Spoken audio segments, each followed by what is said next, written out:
Arts from Temple University, Philadelphia, and in Contemporary Cinema Cultures from King's College, London.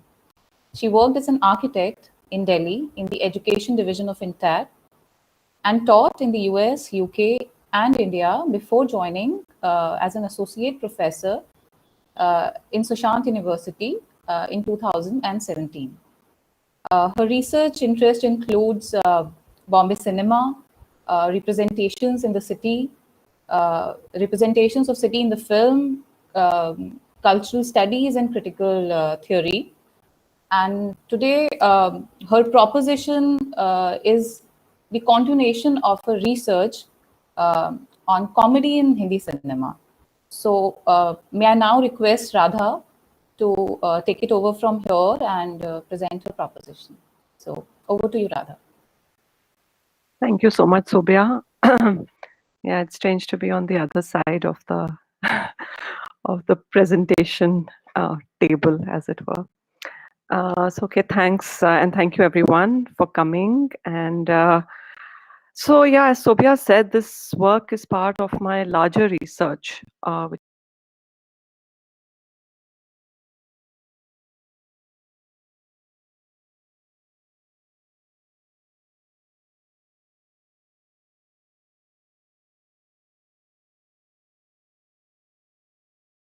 to comedy a little bit, just for those who may not be familiar or maybe slightly less familiar with these themes before delving into the topic directly. And so I think I'm just going to present my screen, turn my camera off.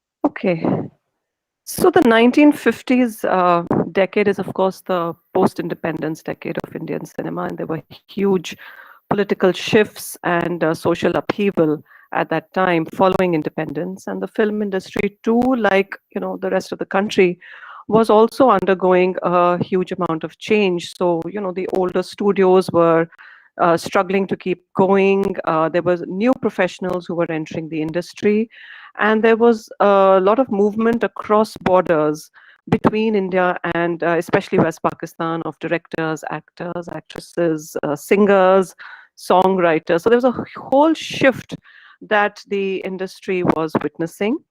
And with this, the narratives of the film also start to change in this period. So from genres in the 1930s and 40s included the very famous genres of this period also include the historicals, devotional films, stunt films, and fantasy films. But in the 1950s, the themes start to coalesce around sort of social melodramas, in which the theme of the nation as an overarching framework starts to become the most dominant in amongst the genres. It's not that the other genres don't exist, but it is the social melodramas that start to become really prominent.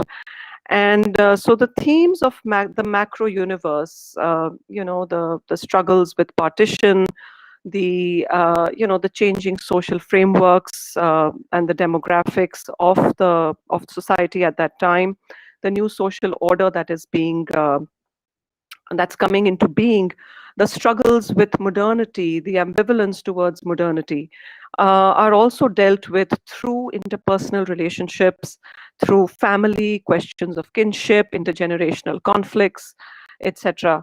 So that's roughly the background of the 1950s. Now, the main directors, some of you may know of this period, are people like Guru Dutt, Mehboob Khan, Bimal Roy, Raj Kapoor, and of course there's also Navketan Studios, who was making films with the Devanand and his brothers. So these are the, however, known as the Big Four, and this new social reality that is coming into being in the 1950s, there is a strong contestation between the ideas of what constitutes as the modern Indian. Where is India headed? What is the new Indian post-independence, post-colonial identity of India as a nation, and of the Indian citizen? So who's the ideal Indian man? And the narratives are now staging imaginative um, responses to these larger questions. Now, it's not just through through theorists or film scholars that the theme of the nation has been evoked. It's actually literally there in the films themselves. They may or may not deal with the idea of the country, but through the visual representation, very often it becomes very obvious and evident. So this, for instance, is a still from the end of a song from Mother India, in which the community of the village has been singing, and they're sort of celebrating the fact that they've had a good harvest, and they shape themselves into the map of India. So, like, literally, the nation is there, forefront, foregrounded in the narratives and in the films, and it's a theme that doesn't actually leave us through most of the films of this period. The idea of the collective, who's the collective in India? What is this, the traditional collective, and what is the new social grouping that is being formed through the films? So the idea of individual struggle is also highlighted towards the making of the nation. So, like I said before, this idea of tradition versus modernity, two sides of a complicated and complex coin. So several films are, place themselves squarely in terms of ideology in keeping the village as a stable space, as a more stable space. And this is also going back to the sort of debates that were laid out by Nehru and Gandhi. So Gandhi, who felt that, the heart of India, the soul of India resided in its villages. And several of the films of this period are also, regardless of whether they are set in the city or in the village, they do hold on to this notion that the village is this romantic ideal of, a past that now we are trying to recover that past. And the village was also a site of anti-colonial mobilization, so in that sense also had currency in the 1950s.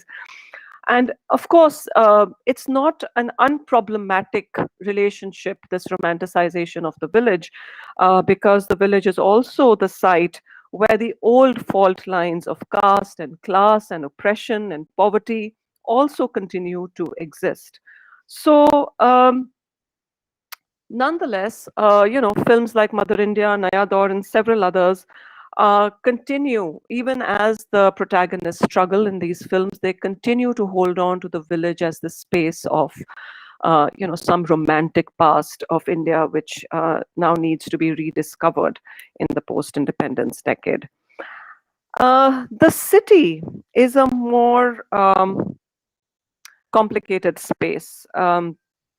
It's more ambivalent. The films stage a huge amount of contradictions in their relationships to the city.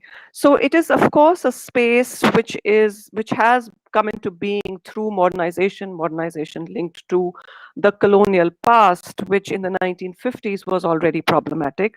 But nonetheless, it's also seen as a space of exciting new possibilities, of modernity, the new values of democracy, of freedom, of modern love. And so these are a few stills. All of them are from Shri 420, just to give a glimpse into how the city was actually this very romantic, ideal notion of the city juxtaposes itself with this idea of the city as something to be feared, something that is intimidating, something that takes us away from the core ideas of Indianness and Indian values. So this is all coded also into the spatial vocabulary of these films and of these film clips. And stills that I'm trying to show here. So architecture, gets coded again into the films as something that is, has sort of both sides. And the city itself, of course, carries this idea that there is a village that has been something that has been lost. And this is also from Shri Char Subis. So this sort of very Western space where, of course, there's a huge amount of egalitarian, gendered costumes, etc., which are presenting themselves and are being staged as a continuation of the colonial past. But for the narratives, and especially for this particular film, that is problematic. There's a third kind of space that these films evoke, or there's a spatial design of a third kind of space of this village, which is a village which is in the city, in the sort of in-between spaces, the leftover spaces of the city, where the migrants actually come in and make a home for themselves as they are trying to find their way and place in this new modern universe. So through this, so this is, as you can tell probably, that there is a city in the backdrop, and there is this makeshift jhuggi chhopri kind of, there's a slum dwelling, which is in the foreground, where the protagonist, who's played by Raj Kapoor, comes in, and, when he initially comes to the city, this is where he finds refuge. So this is the sort of parallel domestic space that emerges. There's a parallel community that's not the village of earlier times, and it's not quite the city either. So it's this unintended, not very complete. The project of modernity remains very incomplete in these kind of spaces. So it's the footpath, the slums, the space under the bridge, these kinds of spaces which are on the periphery, become part of the narrative universe as an inroad or an in-between space between the village and the city. Now, the role of the comedian in this becomes an interesting sort of play. I'm particularly interested, I'd just like to say this at the outset, that I'm particularly interested not in the full-fledged comedies, which function on a very different narrative and performance tradition, but in these larger social melodramas in which the comedian plays a secondary character. And it is in this dialectic between the main narrative, the storyline, and that of the comedian that I find very interesting, especially for the films of the 50s, which really deal with these mega issues of the nation and Indian identity and so forth. So particularly interesting for me, and who I'll be focusing on today, is the roles played by Johnny Walker, and in his, the kind of um, that he gets, even as a secondary character in the films, especially of Guru Dutt and some Devanand films, really gives him a lot of space in the narrative, much more than just the comic sidekick that one would imagine. So he gets solo songs, he gets, he gets a love interest in many of the films, and it is, it is through these very, very memorable sequences that there are interesting ideas also about the post-colonial city that emerge, and the life of the person who is not this idealistic romantic hero, who is trying to somehow conform or to forge a conversation with the themes of nationalism. And but this is a different kind of a character which is emerging in the 1950s. not the villain. So it's neither the hero nor the villain, but he's this sort of in-between interstitial kind of character and exists in the interstices of both the narrative as well as the spatial vocabulary of the films. So I'm going to begin with a discussion on Piazza, and from which deals with really the a struggling poet who's played by Guru Dutt and his disillusionment with the world. His great love leaves him because he doesn't have enough money. Her new husband, or her husband, tries to exploit him. His own family, his brothers, also prove to be quite ineffectual in providing the kind of support. So this is a hugely critical film of the institutions that exist in the 1950s, or that the nation, the themes of the nation, the themes of nationalism were trying to promote, or to that were at the forefront of the nation and nationalism. So I'm going to play a song which introduces the comedian, which is played by Johnny Walker. In this, I'll play it for a couple of minutes and then we can continue the discussion.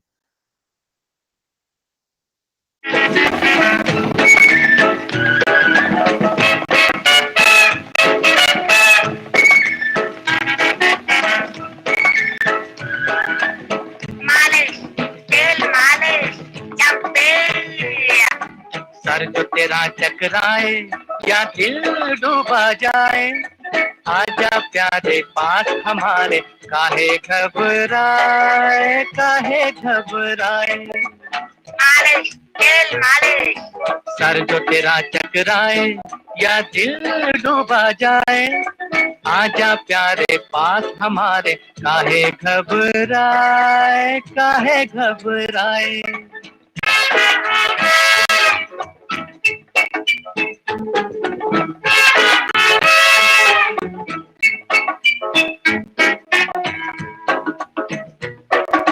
तेल मेरा है मुस्की, गंज रहे ना खुशकी, जिसके sir पर हाथ फिरा दूं चमके किस्मत उसकी।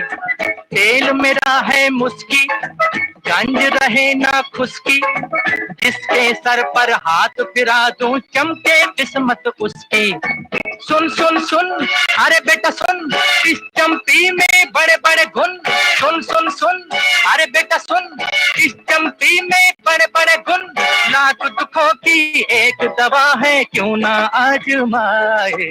काहे घबराए, काहे घबराए।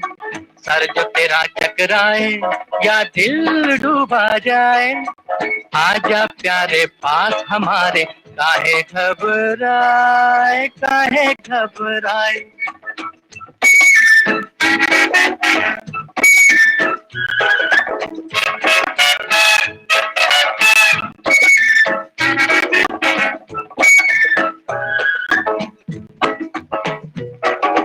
प्यार का हो बेझगड़ा या बिजनेस का हो रगड़ा, सब लफड़ों का बोझ हटे जब पड़े हाथ एक तगड़ा। प्यार का हो बेझगड़ा। Okay, I'll stop it there. Actually, I can let it play on, but perhaps without the sound. I can speak over it.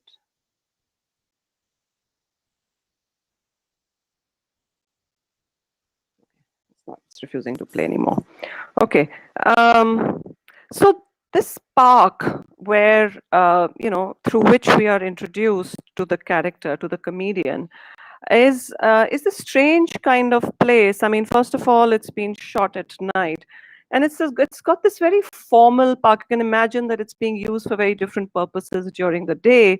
But at night, it really becomes home to these oddball figures. The comedian who's doing his tail malish trade at night, a disillusioned businessman, clandestine lovers. And as we come to know from other parts, in other parts of the film. It's also where the poet finds refuge when he is thrown out of his house by his brothers.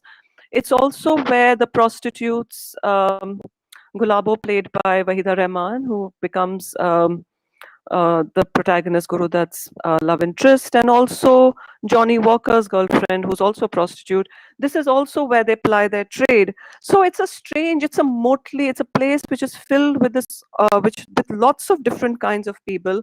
Not a gentrified space of, of perhaps the colonial city, and it lies in between those stratified layers of high and low, legal, illegal.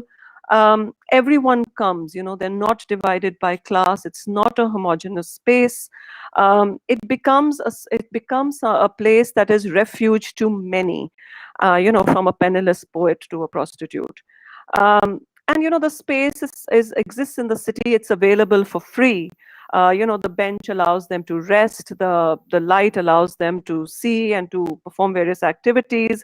The park allows them a little bit of leisure. So the 1950s, I think the argument that I'm trying to make is that through the figure of the comedian, who, not directly in the film, but through the coding that is given to him by his dress, by the fact that he is always seen either in this park or on the street, is a migrant figure, not part of the formal economy. And but his role in the film is that really of a supporting character to all these various people from different classes of society, Gulabo, Juhi, and the figure played Vijay, which is the character's name, Guru Dutt's name in the film. He becomes this sort of fraternal, and he becomes family to these various people. So, and it is these spaces which actually nurture people like him. Very, very mobile character. And I also find the formal layout of this park to be quite interesting, because, it's got this very English park and, landscape type of features. But used for very, very different purposes, and becomes part of this sort of contradictory ways in which the post-colonial city actually exists. That it's not this sort of formal gentrified space.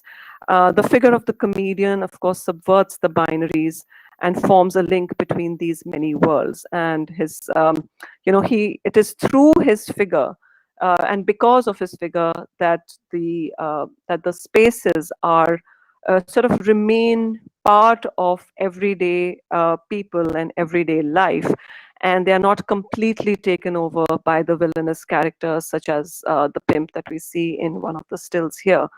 So these are mixed spaces with mixed experiences. The dislocation of the characters is evoked through spaces like this. The familial security and structure.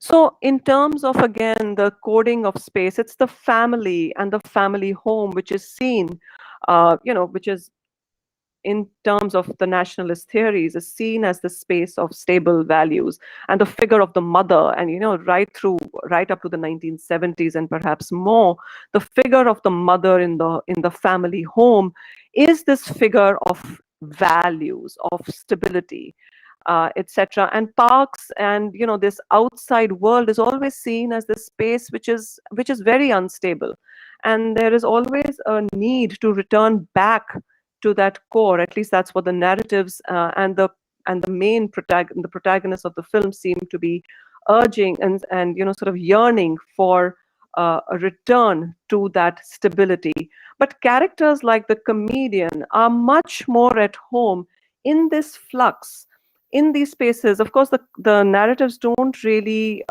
follow their storylines right through the end. We really don't know what happens to the monsieur at the end of Piazza.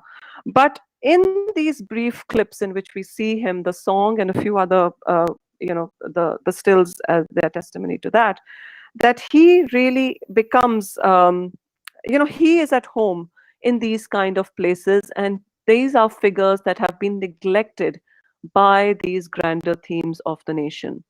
So here is, perhaps if we have time, perhaps one more clip very, very quickly. This is, of course, Bombay Mary Jan, which is again an iconic song. And I'll try and speak over it because we're perhaps running out. I know we have also another FTP at 10. So I'd like to, oh dear. Okay.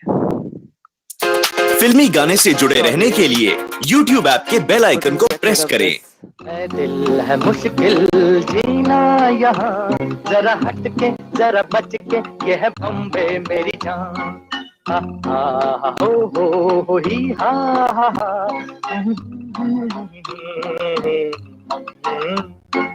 ऐ दिल है मुश्किल जीना यहाँ, जरा हट के जरा बच के, ये है बॉम्बे मेरी जान।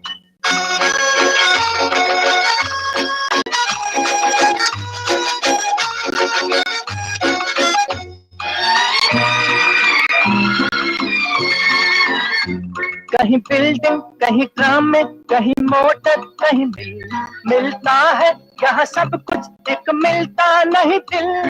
कहीं बिल्डिंग, कहीं ट्राम में, कहीं मोटर, कहीं मिलता है यहाँ सब कुछ, एक मिलता नहीं दिल। इंसान का नहीं कहीं नाम और निशान, जरा हट के जरा बच के, ये है बॉम्बे मेरी जान। दिल मुश्किल जीना यहाँ, जरा हट के जरा बच के, ये है बॉम्बे मेरी जान।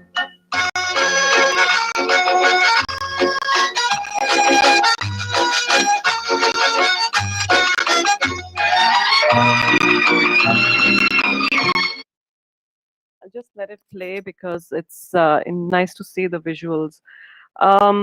So this is from a 1956 film, CID, directed by Raj Khosla.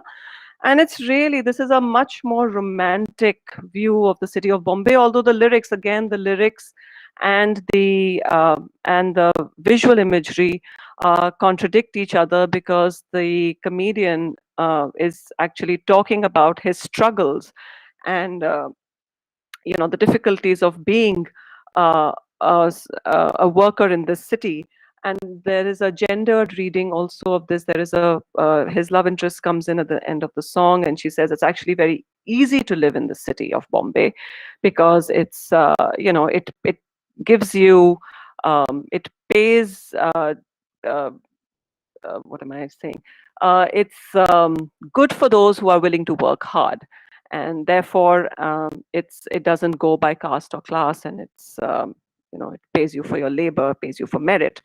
So this is the this is really where and there's another sequence. Of course, the sound arrangements of this particular film also talk to the sound of the harmonica, etc., are also reflective of that everyday life, the subjectivity of the comedian.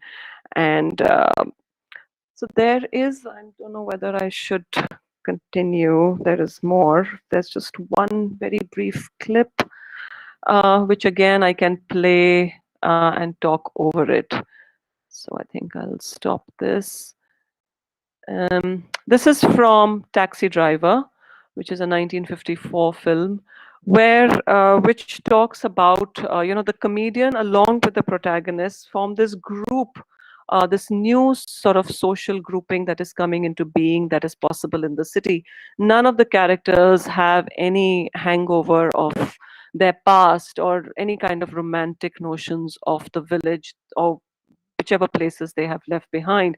They have adapted to the city quite well. And I'm going to now just very take you, because I couldn't get a clip of this, so I'm going to play it through YouTube.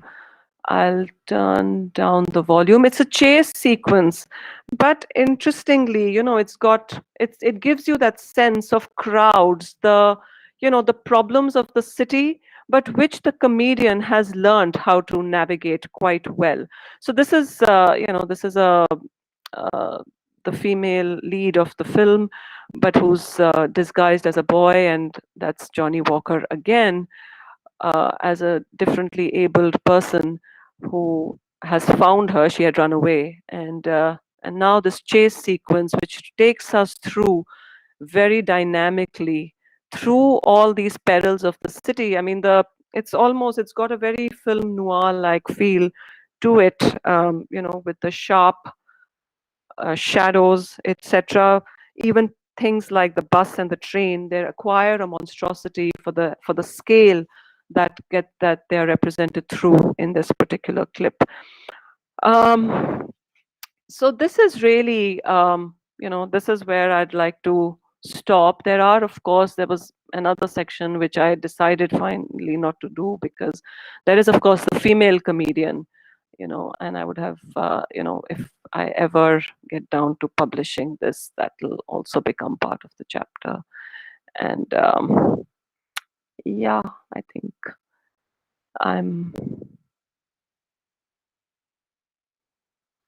I think that's it from me. Thank you.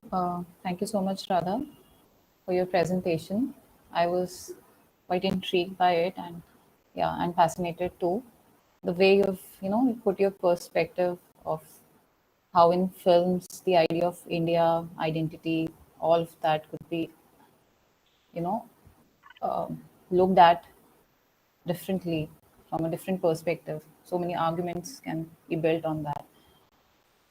So now I would open this forum for questions or any suggestion if anybody has. So you can put it in the chat box or directly just raise it here to our speaker.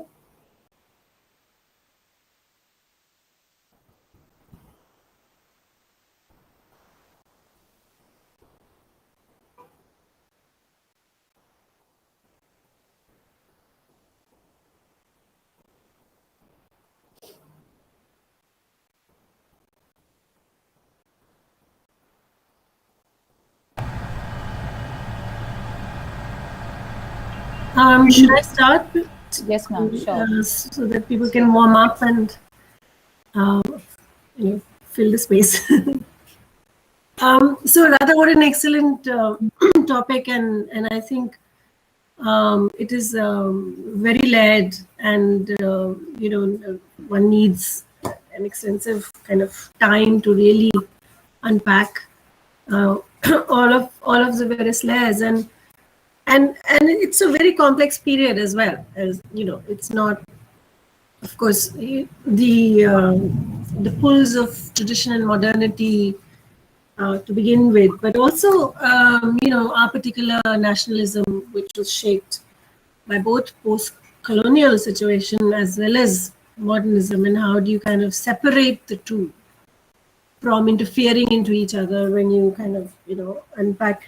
But so I mean, I think Professor Partha Mitra's work would be really useful to you in because he's worked extensively on nationalism and modernity, and especially as a kind of run up to this period as well. So from 1850s to 1940s was his project, but his of course his his main the fantastic book on nationalism, but he takes as his case study art rather than architecture. But then it's quite interesting as to how he kind of looks at Bengal, where there is a very different kind of nationalism with Rabindranath Tagore's interaction with Japanese art, and then Chuktai, with all of that happening, and how then people want to kind of move away from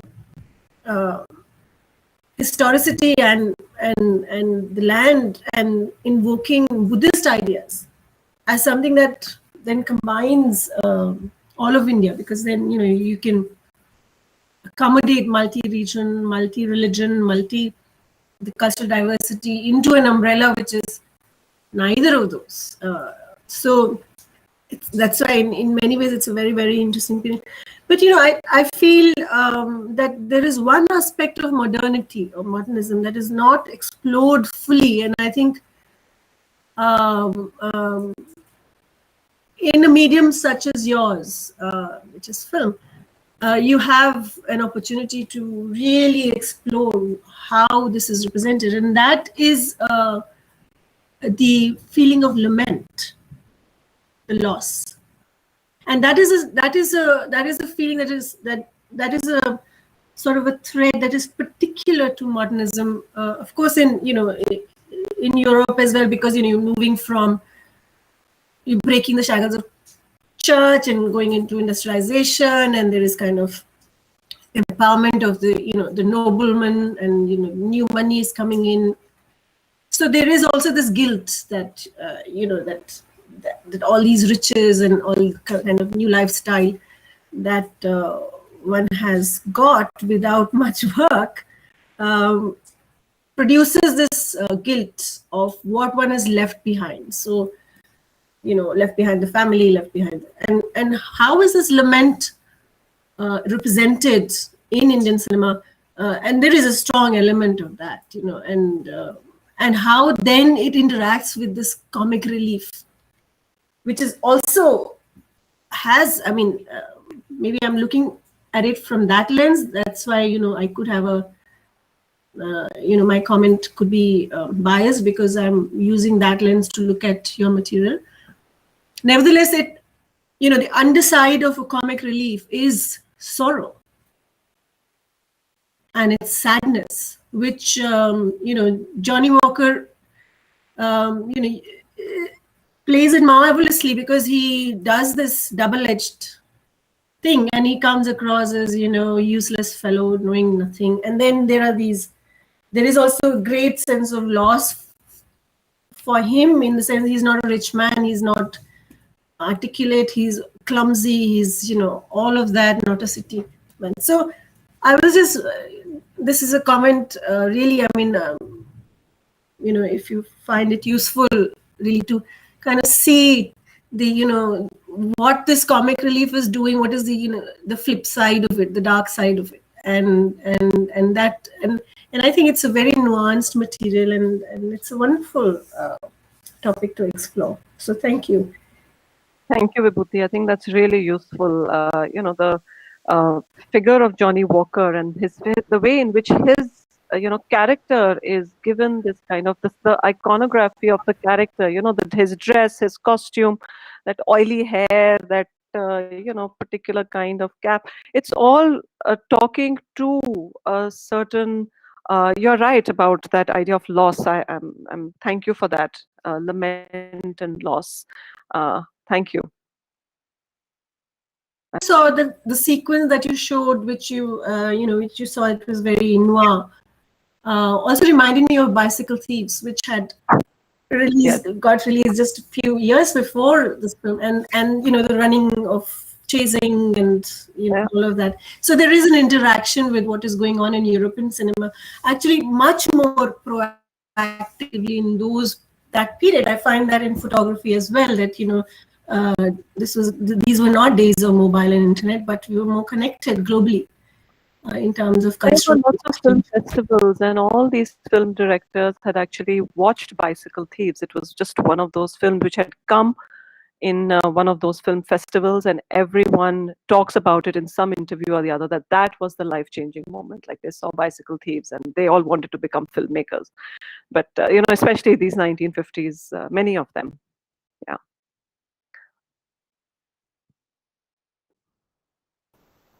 Thank you, Vibhuti ma'am. If I can add some, if I can say something, Yeah. Yeah, Radha, it's a very good presentation and very interesting.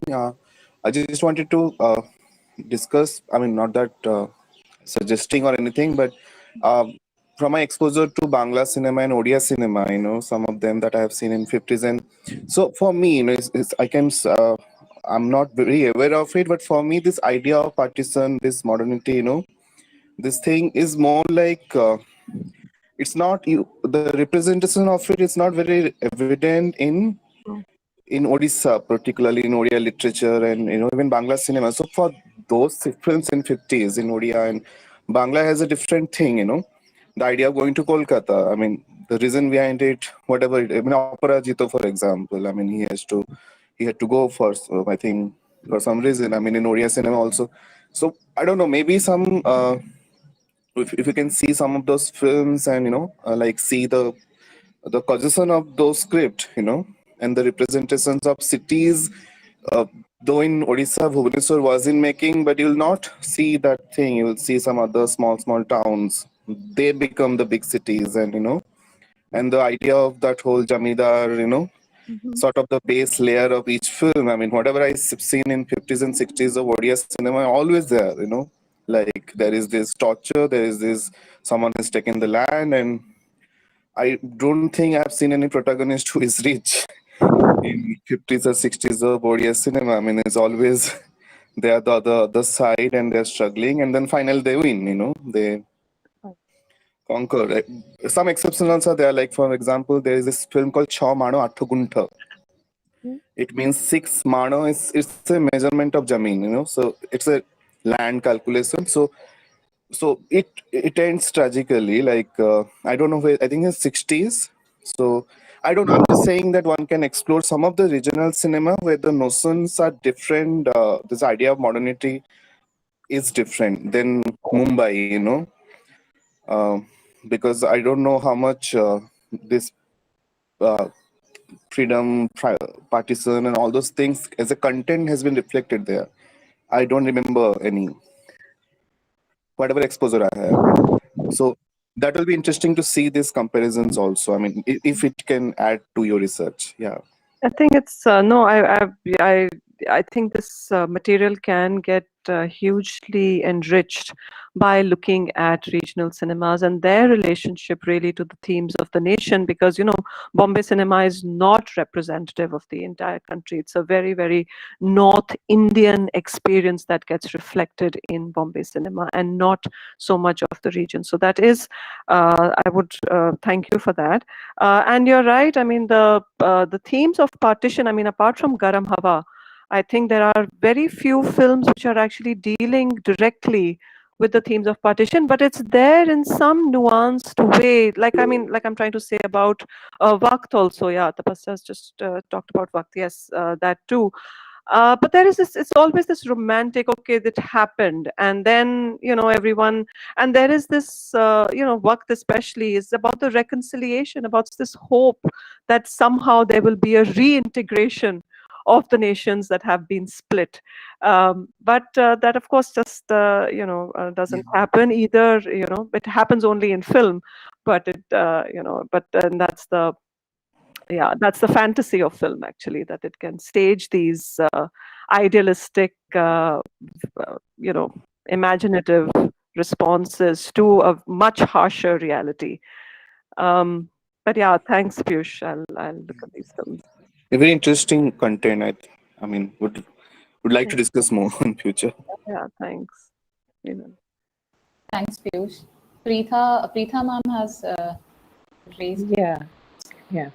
Hi, Radha. Sorry, I can't. I have got a lot of network issue now in the morning time, so sorry, I'm not switching on my video. But it's a wonderful presentation, and really learned a lot and amazing. So my curiosity has just added to this. I just want to know, Radha, did those times it was the single movie halls, right? We had this Eros, Regal, Lakshmi Talkies kind of things.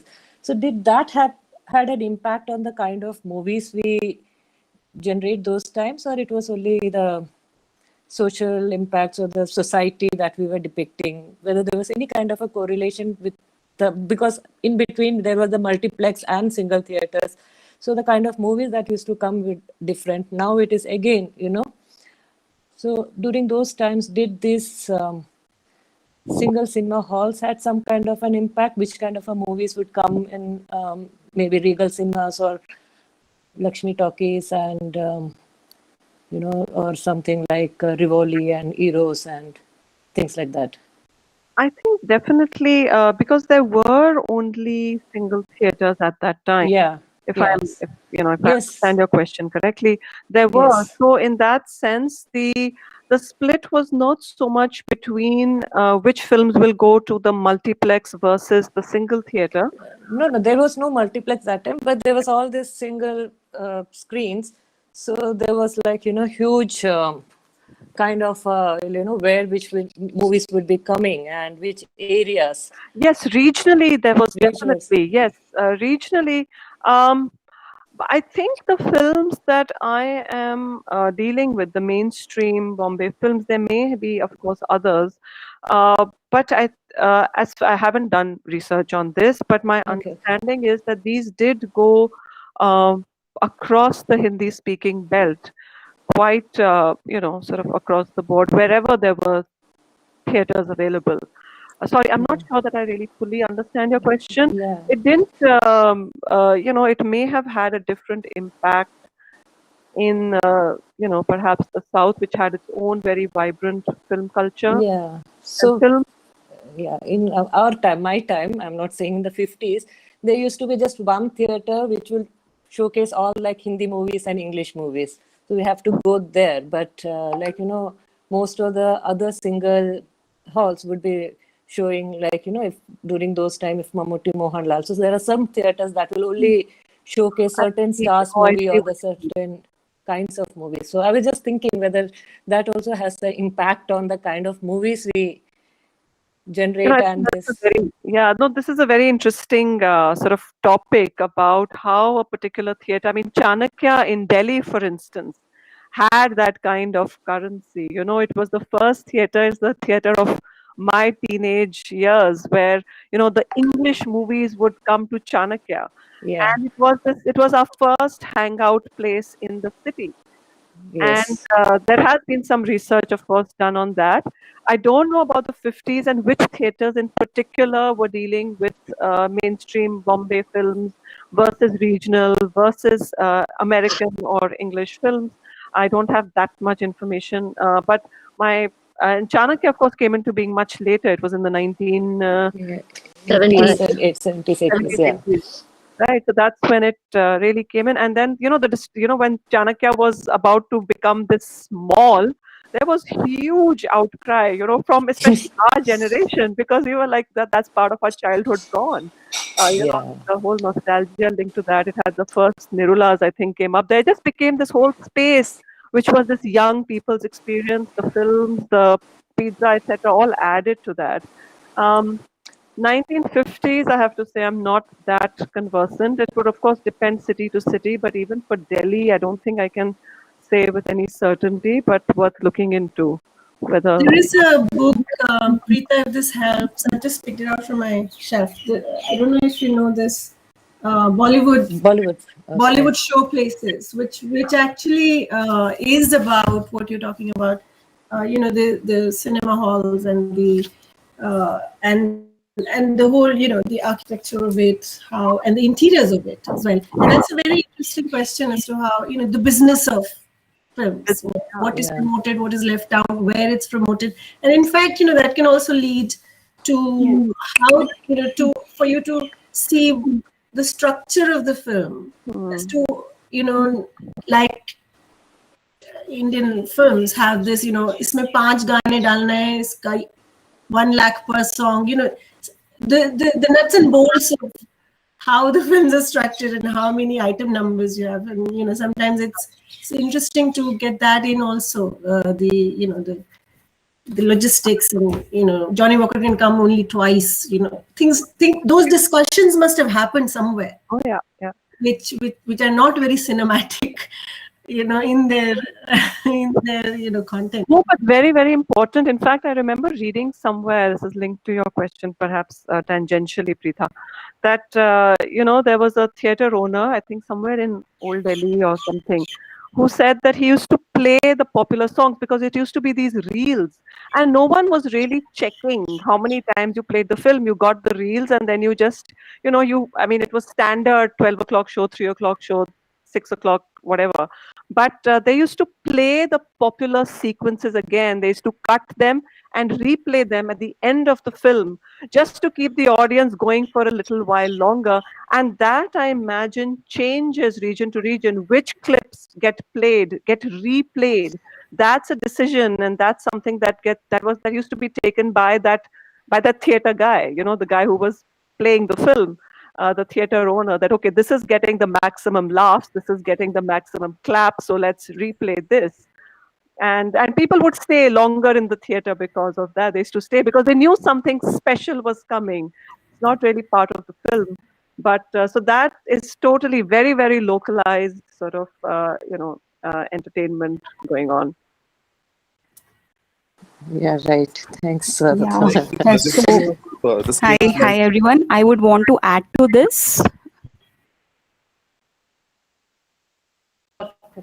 Okay.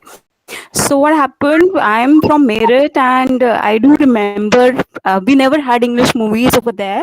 And Chanakya, yes, we used to come to Chanakya from Meerut to see any of the English movies if we wanted to. So we used to persuade our parents, yes, we want to go to Delhi to Chanakya to see that movie. Because never ever in Meerut we had any sort of English movies, and theaters, we never visited theaters of Meerut. Because it wasn't possible for us. The kind of theaters we had, it wasn't possible. And Aradha, you just said that it depended on the cinema clip to be shown, and we used to come to know that when Tezab was released, only that particular song, Ek Do Teen Char, used to be played number of times. And then we had Nauchandi Mela over there, and during that Nauchandi Mela, they had different shows. The show timings would increase. So we used to have 12 to 3 in the night. Also, the show they used to start wherever the cinemas around Nauchandi Mela and Nauchandi Mela ground had multiple shows. Even 12 to 3 started. So this is like, I know, cinema was celebrated. And that was the sort of entertainment people had. Towns. Yeah. That's it. Thank you, Pooja ma'am. So, Radha, I also have a small question here. Actually, two, but I don't know if it's two or you already covered or working on it. One is that the narratives that you've explored or you're exploring in these movies, so they must be having an impact on the society as well. And so, of course, the movies are made for the audience of that time and also for the future, looking at what the society is going through or have gone through. So are you also looking at how it was impacting the cinema of that time? So it was reflecting what was going on or what have happened or what's there at that point of time, but was it also an effort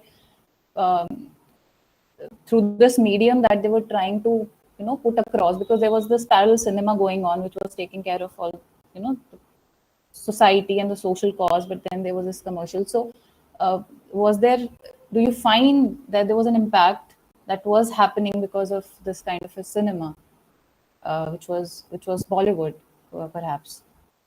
So actually, the parallel cinema movement only started in the 1970s. Just speaking of films like filmmakers like Shyam Benegal, Mrinal Sen, etc. They actually started making films late 60s and early 70s is when the formal parallel cinema movement started. So popular films, as far as I know, were sort of the only form. Now, the idea of impact on audiences, it's a two-way street. Films are both reflecting, but then it's an imaginative representation. It's never a direct sort of reflection or a representation of some kind of, a reality which is real, and then the films are sort of reflecting that. It's never that. It's always this complex negotiation that works through characters, through all these different kinds of coding, the individual filmmakers' own perceptions, the actors' performance. All of these adds layers of meaning. And of course, as we all know, we all read films also differently. It depends also on the person who's doing the reading of the film. So, I'm picking up something. So I don't think it's ever really possible to make film for an audience, because the audience is also not a monolith. sort of structure. There are nuances. So films are of course being made, and like I've said, there are these larger themes which become sort of undeniable in the way they get represented in the films or in the narratives. But I think this relationship between, any kind of direct, I would really hesitate to make any direct relationship between this larger audience. There will of course be pockets who react, and that's valid, I feel. But I don't think I can make a statement to this was happening in India, or the Indians felt this, or this class of people felt this about this particular film.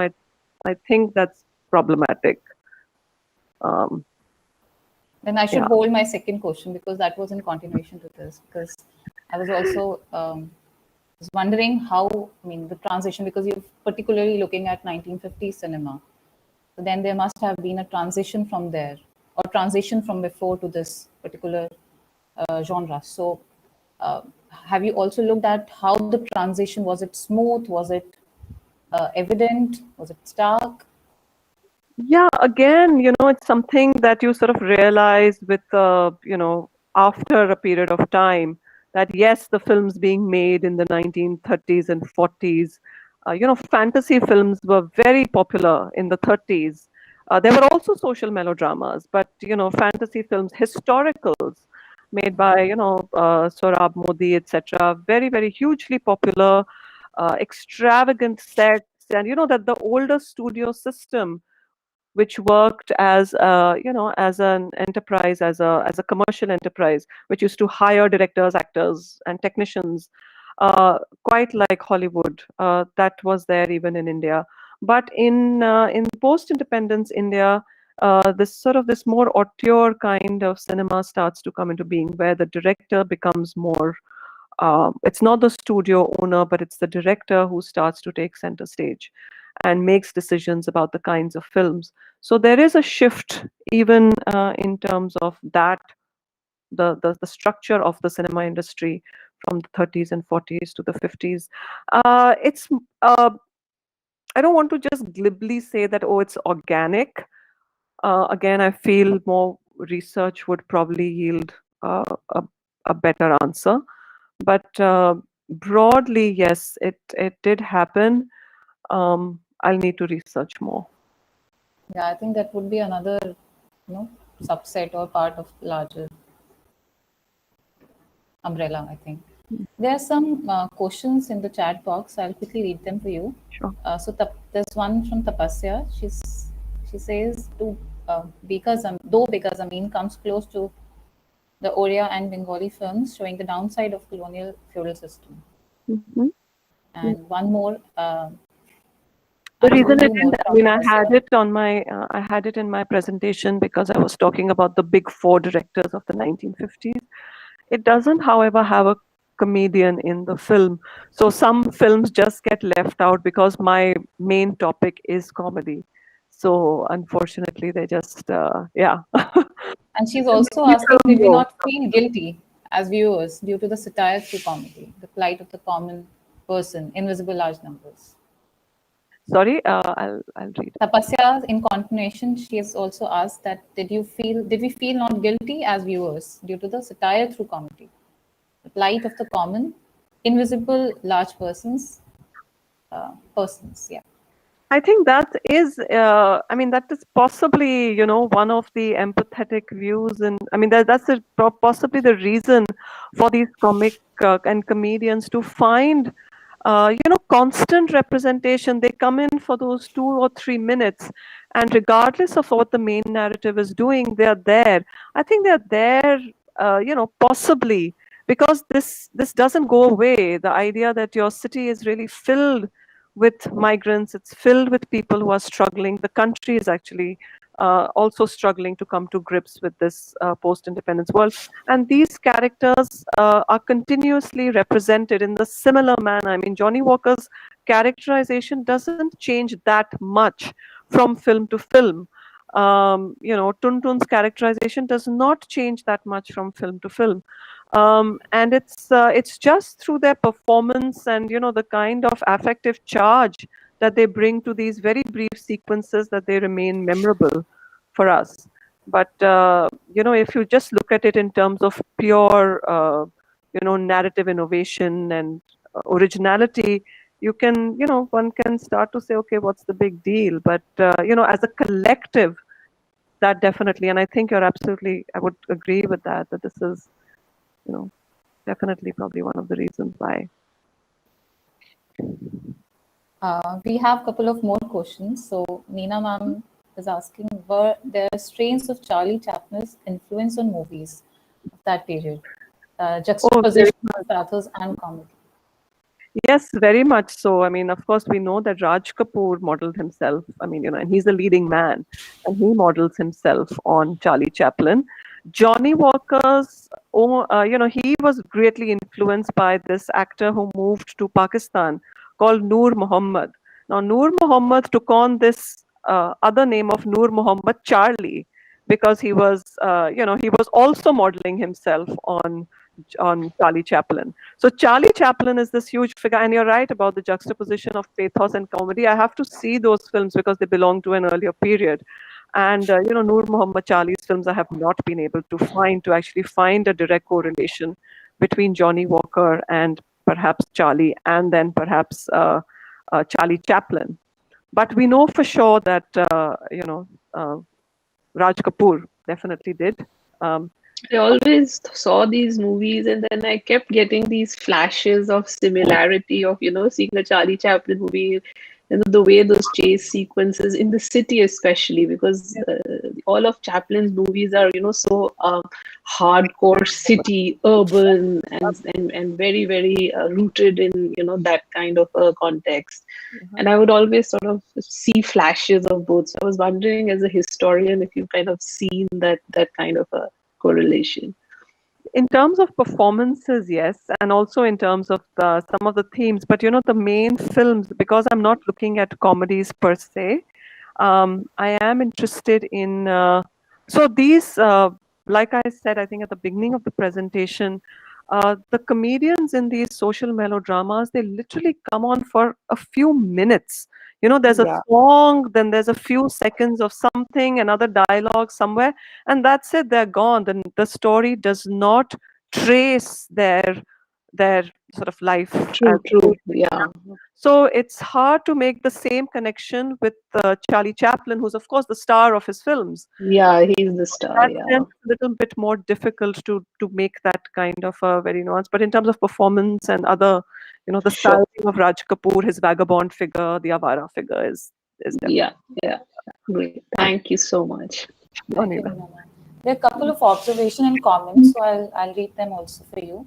So Ekta ma'am has written, the location for the song was Hanging Gardens on Malabar Hill, hardly like egalitarian location. So the stark contrast between reality and make-believe.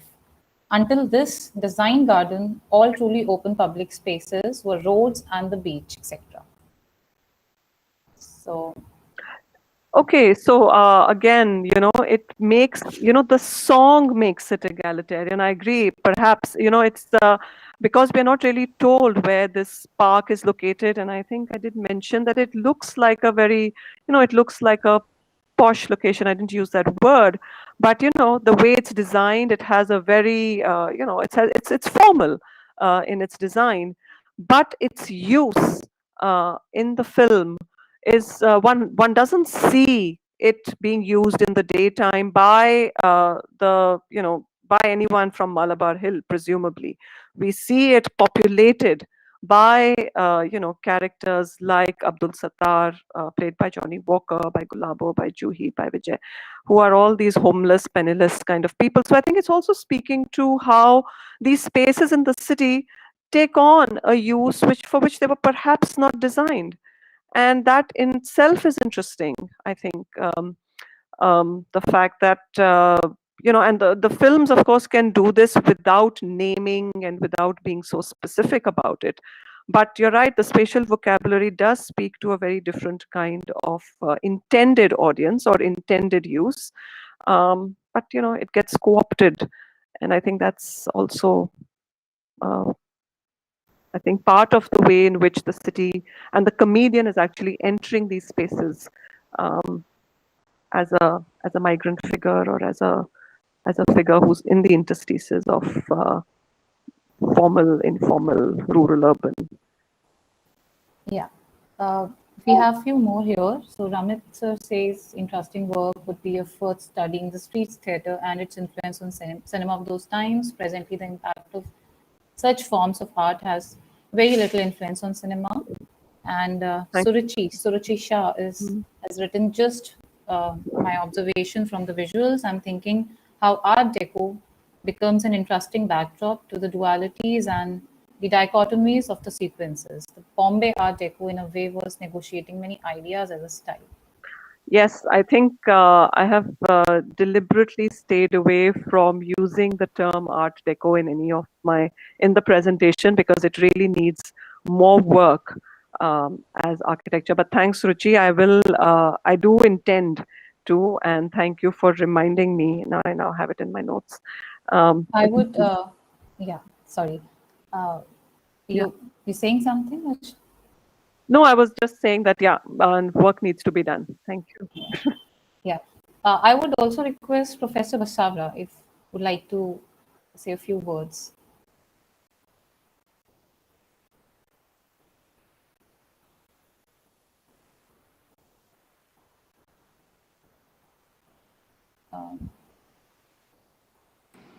Well, very interesting subject and something in which at least I have been very deeply interested. Even today, we keep looking at these movies. Is giving a lot of opportunity. They have even now classified as per the artists and periods. So this is something, which is a very interesting kind of subject. My tendency is to, when I see a particular film, my tendency is to little bit look into its making. Particularly films like Piazza, you see, because I think in those times, this was also classified as one of the best 100 films made in those days. So it was very important. There was also a sense of reality to this because I think it was believed that it had connection with Sahil Ludhianvi's personal life. Because I think his own affair with the Punjabi writer was at the background, of this film. And the discussions between Abrar Alvi and Gurudat, who was the director, and their differences between the real story and the film story, that Gurudat also insisted, to sort of film. There were discussions about the differences about the end of the film because it had to be acceptable to the audience and the storyline went differently. So, this kind of negotiations, conflicts of thoughts, and ultimately what is presented is something with an eye for public acceptance also plays a tremendous role in making of these films. Also the music. For example, S.D. Burman in those days was really, upcoming and a kind of idealist musician, sticking to the folk as well as, classic. So my tendency is always to read the story of the film before I see the film. And this is something difficult, but I think I try to follow this practice, and then you can really see the intricacies of making a film and also the talent involved in this and also their perception of the society for which they are actually making this. So I think the idea of, public, the understanding of the social milieu and the understanding of what they want to convey also gives us a tremendous understanding about the society of a particular period. It's not just the setting, but I think it is also the social setting, in which a film really becomes a kind of medium of entertainment. And the interjections and the insertions of the sequences of other flavors, of the public taste, like comedy. How does this really happen? So when I see Piazza, I try to somehow understand all this, because I think ultimately it is some kind of a balance, which one is looking for life. And from that point of view, I have always appreciated Satyajit Ray's movies and his own approach to life in general. His films, I think, a tremendous sense of hope. The ending is always, full of hope, and that is something, which I've thought is also a very important aspect of director's own understanding of life in general and the social phases of life, in which one is really living. So I think it's a very interesting topic. It can be viewed from very different angles, depending on one's own interest, and it's very important to talk about this, I think, because I think eventually, one has to understand life in general, and I think for us, film is a very powerful medium, to sort of preserve this, and also to sort of bring it out at times, But the artist ultimately, is himself is the most powerful medium. And like you were mentioning about Charlie Chaplin, for example, he has many times said that comedy is a result of great tragedy. And I think comedian himself is actually, laughing at the tragedy in his life, And I think if you look at, his films from this point of view, then I think it talks tremendously about the society in general, which I think very few can really communicate that way. So thank you very much for this. I mean, one can go on talking about this for hours. But I would like to use your presence to also discuss, because you know the work of Satyajit Ray very intimately. I know that, and we can't talk about 50s and 60s without looking at what is happening in Bengali cinema. And Piyush mentioned that. I mean, I'm just wondering, there is a certain kind of comedy that's happening it's sort of slapstick comedy happening in Bollywood. What is the nature of that comedy? Because Abol Tabol is I think a funny movie.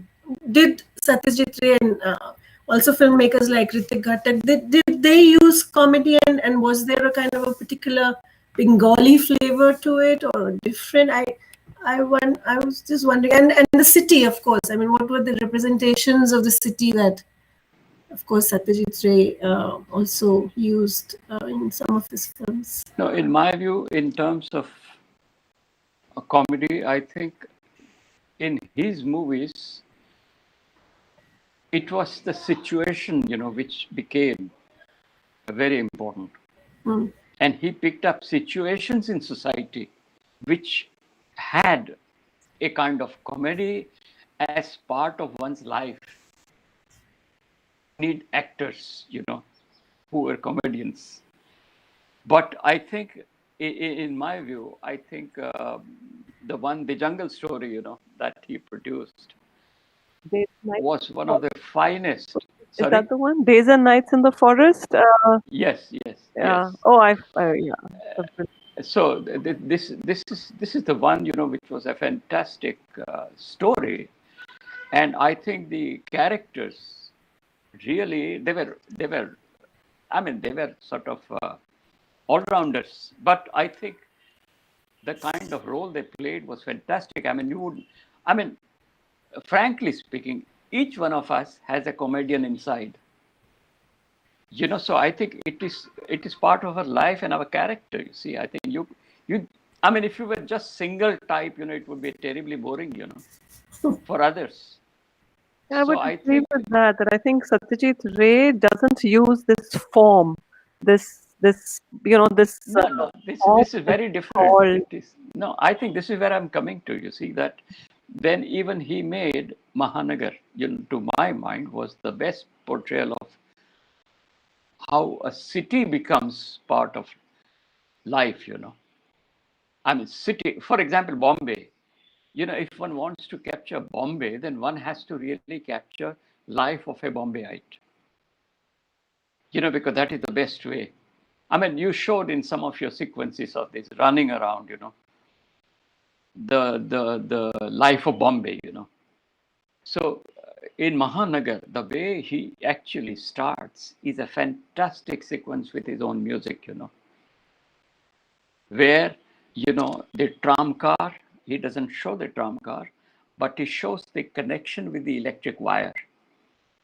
Connection, there is a spark.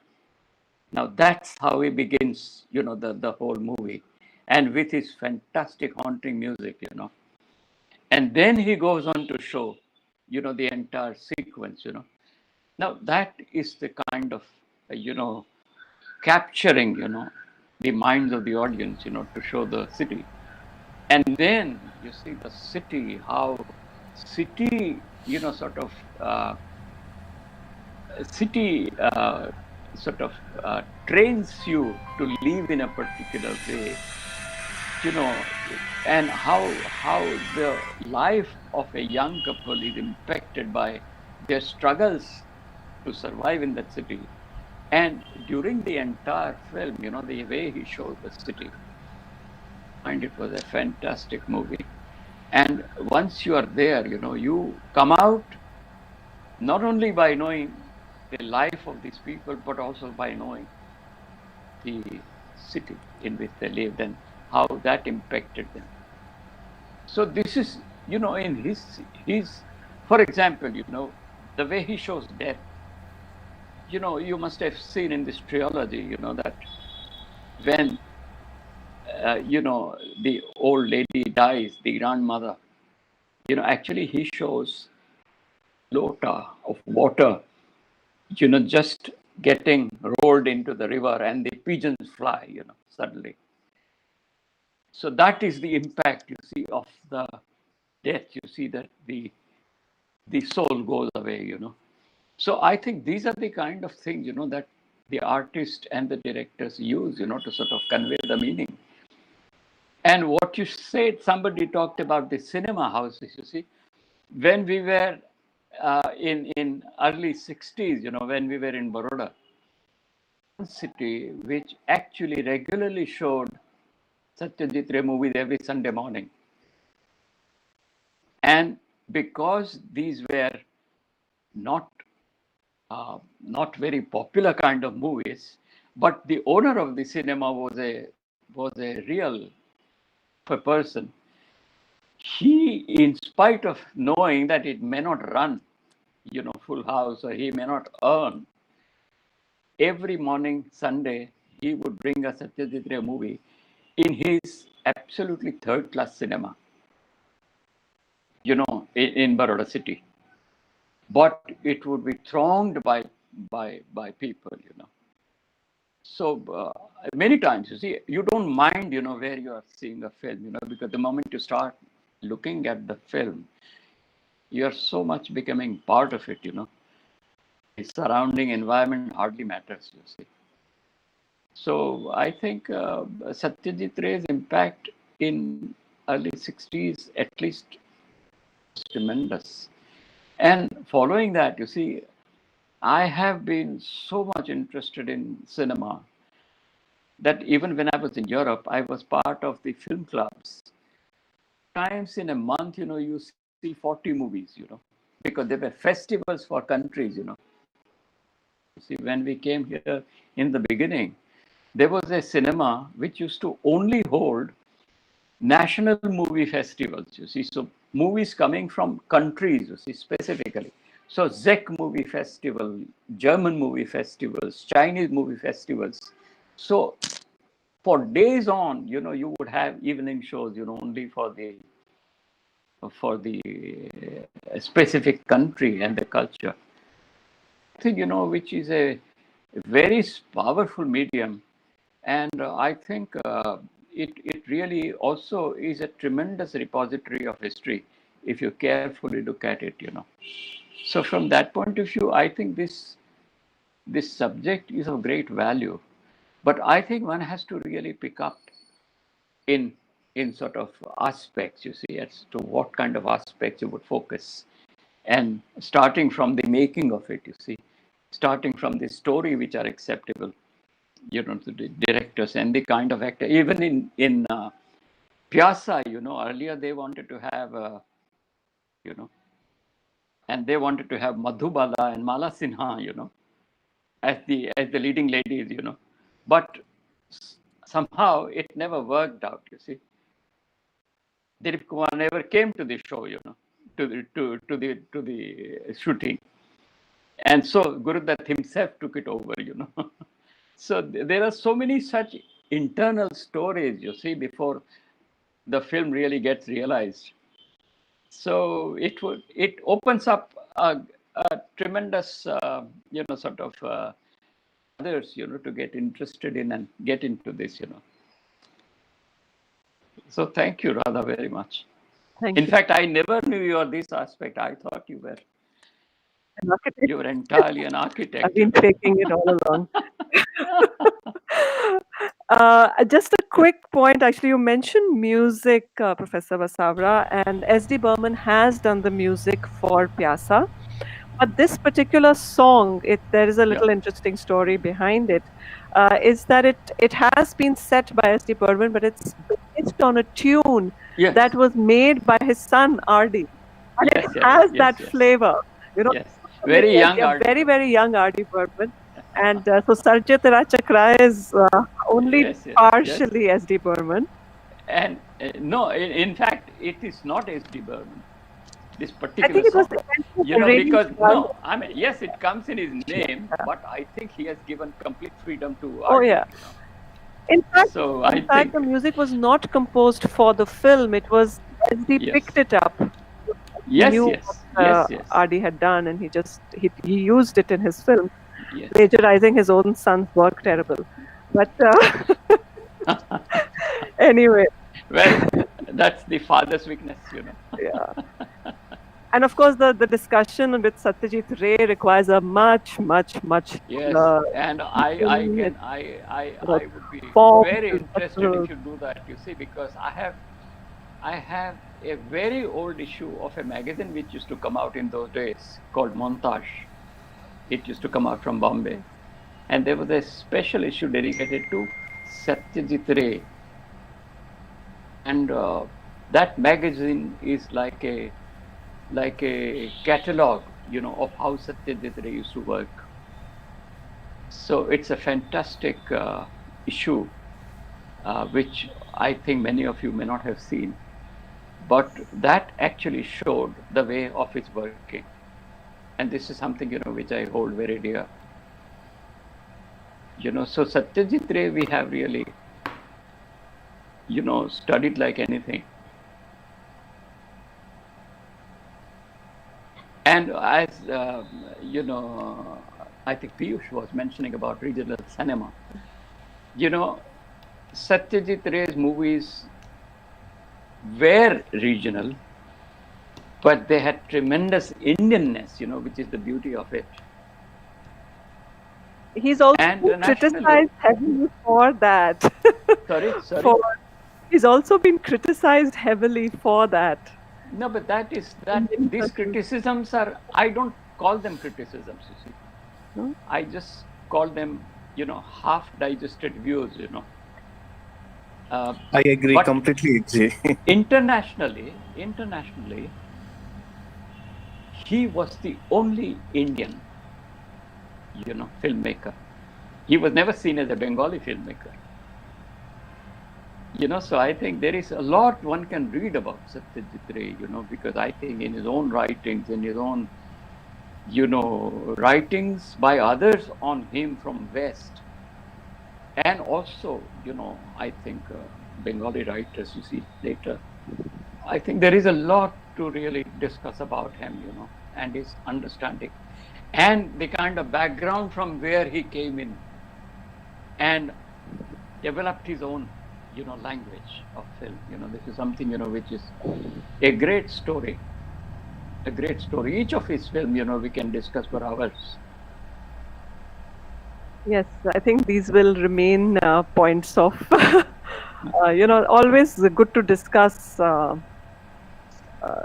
these very different points of view. And I think film studies scholars have taken a harsher view to this, to his acclaimed status as being the only Indian filmmaker of note and worthy and, of worth. So I think, but more, I'm actually very interested in popular Bombay films precisely for this reason, that it's this mix. It's a mix of many things, and it's not the edges are not so neat. Everything doesn't tie in so wonderfully well together, but the emotional impact of these films. Because it has a larger audience, But even for us, we are, we remember these sequences as silly and as... The other thing is also that it was... in the narrative as they may be. It also, in a sense, not all, but many of it really was based on fantasies, you see, of life. Oh, yes. And this is something, which people always looked for as a kind of diversion. And which is true, I think. But I think it's more than that. I don't think it's just in the sense of diversionary, but it's also what you were saying about four particular different ways in the comic structure itself, that utopian universe is being imagined. It's not only at the end of the film. It is through the song and dance sequences, which are fantasy, non-real, unreal, all of that. But therein lies, the hope, the joy, the, of everyday. For common people, yes. And for us too. I think that is huge, when a song comes on, we all remember, we are also common. I consider myself as very common. Yes. But yes, need more talk on this, more time. Yes, absolutely. Yes, sorry to have more in terms of understanding rather than in terms of being critical about anything. Sure. Yes, absolutely. Yeah. I just have one point. Yes. Being from Himanshu, you have a noise. There is some fan or something running. Let me.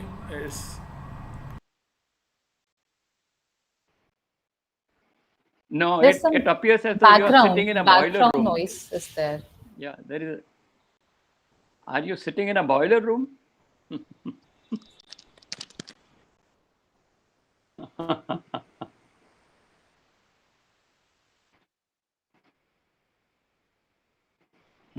Yeah.